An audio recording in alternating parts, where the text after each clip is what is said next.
I think 7 years back in one of our events, one of our participants sprained his ankle. He was unable to walk. We are in the middle of a forest. There's no cell phone tower nearby. There's no network, but the nearest road point is around 8 hours from the place where they got stuck. So immediately, three of our leaders made a makeshift stretcher and helped him. Then they carried him all the way to the road point for almost, it took them close to 10, 12 hours. So we believe that when we are in outdoors, anything can happen and nobody will be able to predict what's going to happen. So that's why one should be always prepared to learn the search and rescue skills.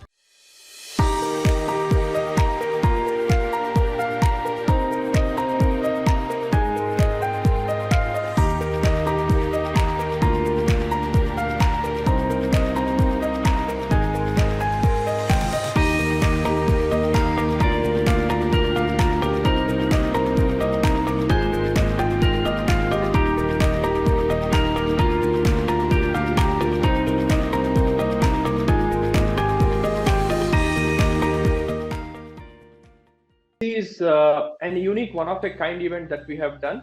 It's called Ziplining.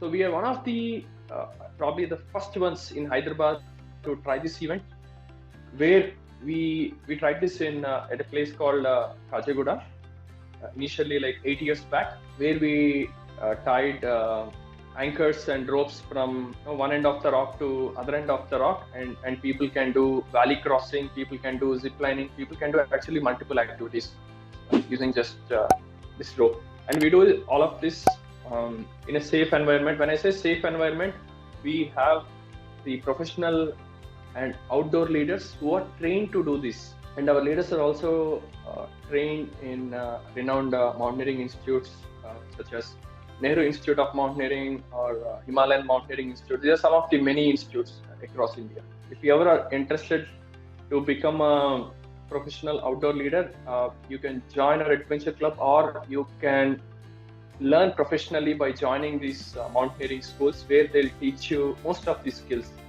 In any mountaineering school, they'll teach 3 skills: so rock craft, snow craft, and ice craft. When I say rock craft, they'll teach you all the skills that we do on rocks or using rocks.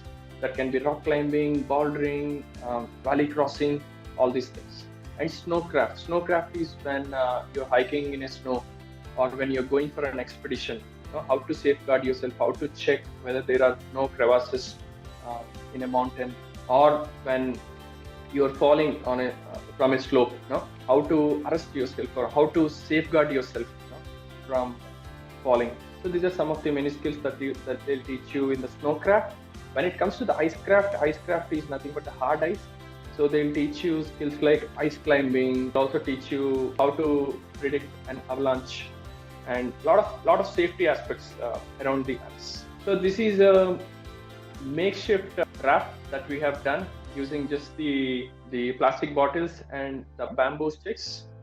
So we try different things in our outdoor leadership workshops. We have done this in one of our outdoor leadership workshops. For example, say you're lost and suddenly the environment or the place where you are gets flooded. So how do you cross safely? So using the resources that are locally available. So this is what we train our leaders to become, to be adaptable and to use the resources that are available in ensuring that you move around safely. So this is during one of our kayaking events, where we are training our leaders, and we also train our participants. If our participants are coming for the first time to an event like kayaking, we teach them all the basics about how to safely do kayaking. And if you observed, all of them are wearing the safety jackets to ensure that even if something happens to the boat, they'll be safe and they'll be floating. As I have shared with you before, there is no better teacher than nature. And few of our participants are excited to see some of the small insects that are in nature that they have never seen before. Most of the times we get so lost in looking at our phones, we get so lost in doing a lot of activities that we forget to observe what's right ahead of us or what's beneath us. So I want all of you to take a moment, pause, and observe your surroundings. And there is so much that we can observe and learn from nature. There are so many beautiful things that are happening in the nature. Yeah, be it a colorful beetle or a millipede passing on a beautiful rock. There are so many other things that you can observe. And we get to not only witness these beautiful things, but we can learn from them. So this is a place called Pandavagutta. So our leaders, our outdoor leaders, when they were exploring a hillock near this place, so they came upon this caves called Pandavagutta. Happy to share that we are one of the first ones to explore these caves, and later, with the permission of the forest department, we explored further and realized that there are ancient paintings inside these caves. And wherever we go, we try to explore new places, and we introduce them to our participants, and we also share that information with few other organizations who can go and explore these places safely. But one request, whenever you are going to a new place or exploring a new place, try not to leave any trash and try to follow the no leave trace policy. So not just trekking, we also do bird watching. This is from one of the bird watching events where our leaders who are trained in spotting birds. You'll not believe there are hundreds of species of birds just in the city of Hyderabad. All we need to do is just carry a binoculars and a guide, a bird guide that will help you learn so many things about birds. There is also another organization called Deccan Birders. They also organize these amazing birding meetups. If you are from Hyderabad, if you ever get an opportunity to attend their events, they organize almost monthly 2 meetups. It's called Deccan Birders, and one can become a member as well in their club. And this is an event called Slacklining. Slacklining helps us to balance our body. It is not just for children, it is for adults as well. Here, this is during one of our local events that we are doing, the slacklining. And all the whatever the activities that we are showing, these activities happen almost in most of the metro cities, because there are pretty much adventure clubs similar to us. In Bangalore, we have adventure clubs. In Chennai, in Kolkata, in Delhi, even in Kerala, we have several adventure clubs nowadays.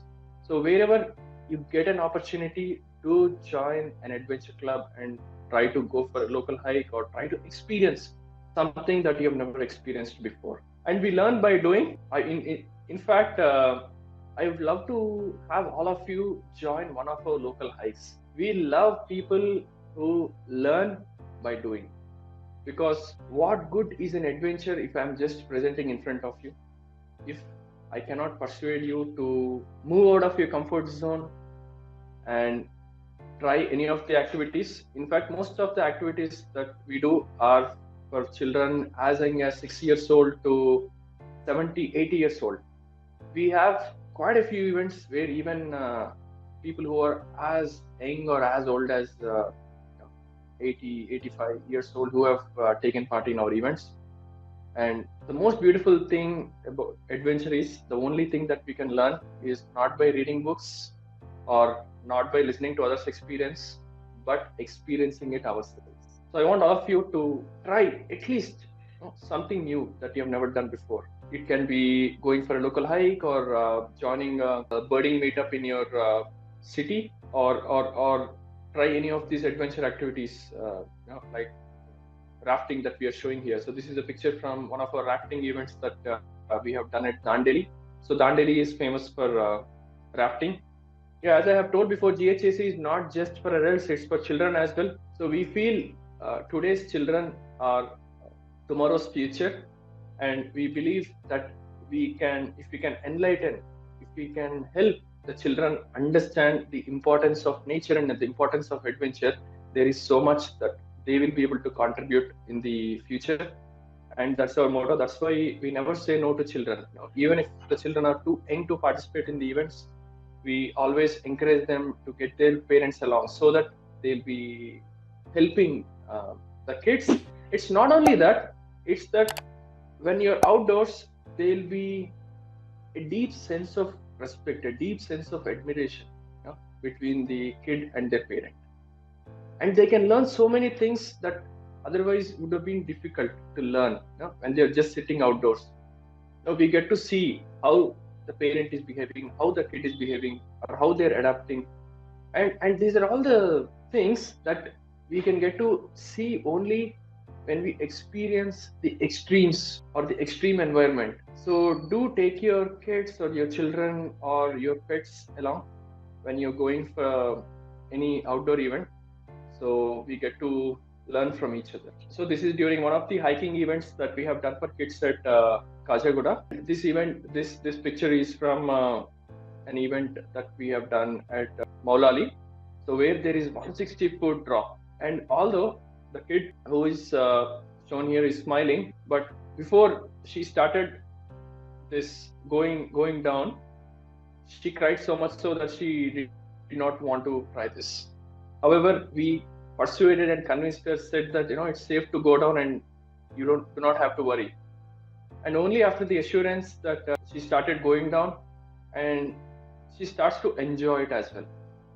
So most of the times, whoever comes to our events or whoever attends any of our outdoor hikes, everybody loves to say no when we ask them to try something new that they have never tried before. And if we give them the little confidence and share them the know-how, most of them, 99.9% of them have tried, and they feel so grateful that they have tried. So I want all of you to take that opportunity to encourage and motivate, because that's the least that we can do when we are outdoors. And it not only boosts our morale, but boosts the morale of the group. So this is during a snake awareness workshop. As we have said, nature conservation and environment is one of our primary mottos at the Great Hyderabad Adventure Club.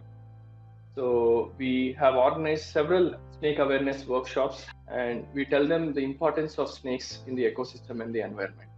All it takes is a few good people to ensure that the snakes are not killed, because they contribute so much to the environment. So we also do some outbound activities to children in ensuring that they are engaged, and try to give them the creative problems and challenges, and we provide them the space that will enable them to solve these challenges.